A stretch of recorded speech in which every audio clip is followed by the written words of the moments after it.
ప్రభునందు నాకు అత్యంత ప్రియమైనటువంటి వాళ్ళారా, మన ప్రభువును రక్షకుడైనటువంటి యేసుక్రీస్తు వారి యొక్క శుభనామంలో మీ అందరికీ నా హృదయపూర్వకమైన శుభములు వందనములు తెలియజేస్తున్నాను. ఉదయకాల సమయంలో దేవుని వాక్యాన్ని ధ్యానం చేసుకుందాం.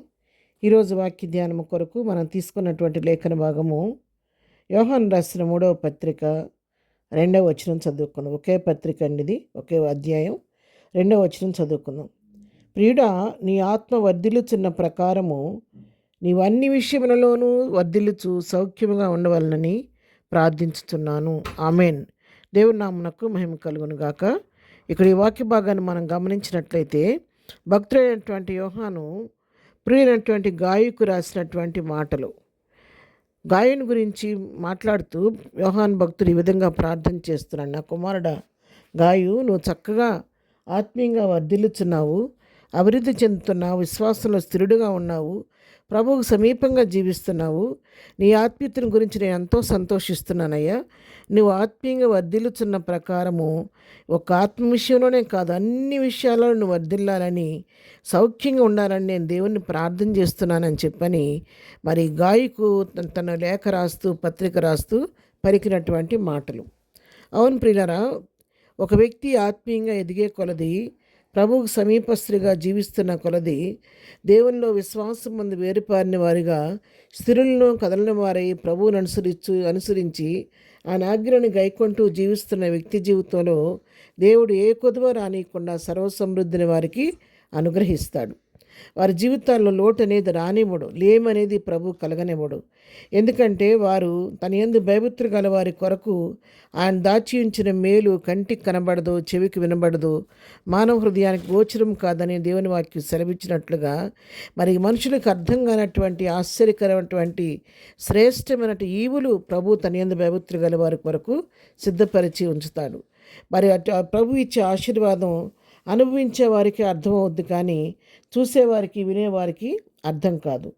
మరి సారెపతి విధవరాల దగ్గరికి ఏలియా వెళ్ళినప్పుడు మరి మొట్టమొదటి అప్పం ఏలియా మాట చొప్పున తీసుకెళ్ళడానికి ఇచ్చిన తర్వాత రొట్టెలో కొంచెం పిండే ఉంది, బుడ్డిలో కొంచెం నూనె ఉంది, కానీ కరువు కాలం అంతా ఆశ్చర్యకరంగా తల్లి బిడ్డ పోషించబడ్డారు.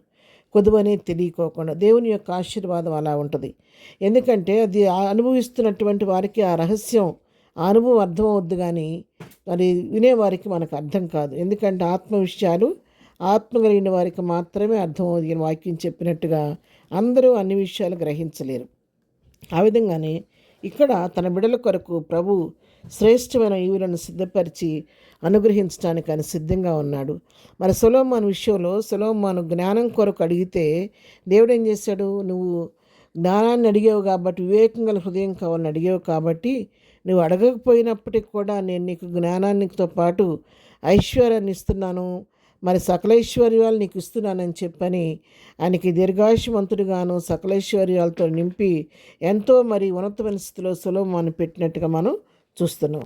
అవును, అది అడుగు వాటికంటే ఊహించే వాటి అత్యధికంగా దయచేసే దేవుడు కాబట్టి మనం ఆయనకి ఇష్టలుగా జీవిస్తే చాలండి. మరి తనకు ఇష్టమైన బిడ్డల విషయంలో తండ్రి ఏదైనా చేయటానికి ఎట్లా ఇష్టపడుతూ ఉంటాడో ఆ విధంగా మనం దేవునికి ఇష్టలుగా ఉండి ఆయన పోలి లోకంలో జీవించగలిగితే దేవుడు తన బిడ్డల కొరకు ఇచ్చే ఈవులు అది ఇహపరమైన దీవులతో వారు నింపి ఎంతో ఆశీర్వాదకరమైనగా వారి జీవితాలను దేవుడు తీర్చిదిద్దుతాడు. ఇక్కడ గాయ కోసం మరి పౌలు ప్రార్థించిన రీతిగా, యోహాను భక్తుడు ప్రార్థించిన రీతిగా మన ప్రభువు కూడా మనపక్షంగా తండ్రి కుడి పార్శ్వంలో ఉండి నిత్యము ఆత్మలో మురుగుతూ విజ్ఞాపన చేస్తున్నాడంట. రోమాపత్రిక 8వ అధ్యాయంలో మనం ప్రభు చేసే ప్రార్థన మనం చూస్తాం. ఆయన మనపక్షంగా నిత్యం విజ్ఞాపన చేస్తున్నాడు కాబట్టి మనకు కూడా తన నమ్మిన బిడ్డలకి ఏ కొదువు లేకుండా ఇహపరమైన దీవెనలతో నింపి వర్ధిల్ల చేసి సౌఖ్యంగా ఉండే కృపిస్తాడు. కాబట్టి అలాంటి దీవెనలు పొందుకొని ప్రభు కృపలో బలపడి ముందుకు సాగిపోదాం. ఆమెన్. ప్రార్థన. ప్రేమగన్న తండ్రి, పరిశుద్ధుడా, నీకు వందనాలు. ఉదయకాలం నాయన మరి ఇచ్చినటువంటి వాక్య భాగాన్ని బట్టి నీకు వందనాలు. వాక్యం విన్న పిల్లలందరినీ దీవించండి, ఆశీర్వదించండి. మన స్త్రీలను కదలని వారుగా ఆత్మలో వర్ధిల్లే వారిగా సిద్ధపరచండి. ఆత్మవర్ధులతో మాత్రమే కాదు, అన్ని విషయాల్లో వర్ధిల్లుతూ సుఖసౌఖ్యాలతో ఈ లోకంలో జీవిస్తూ మీ నా మహిమ కొరకు జీవించే కృప మాకందరికీ దయచేయండి. ఈ దినం మేము చేయ పని పట్ల రాకపోకలు క్షేమం దయచేయండి. ఈ దినం బర్త్డే మ్యారేజ్ చేసుకుని బిడ్డలను దీవించండి, ఆశీర్వదించండి. ఎవరికి ఏ సమస్య ఉన్నా మీ నామంలో తీర్చండి. ప్రతి వారి అవసరక్కర్లు మీ కృపామయ దేశంలో తీర్చి మహిమ తెచ్చుకోమని యేసు నామములో ప్రార్థించండి పొందుకొని ఉన్నాము తండ్రి.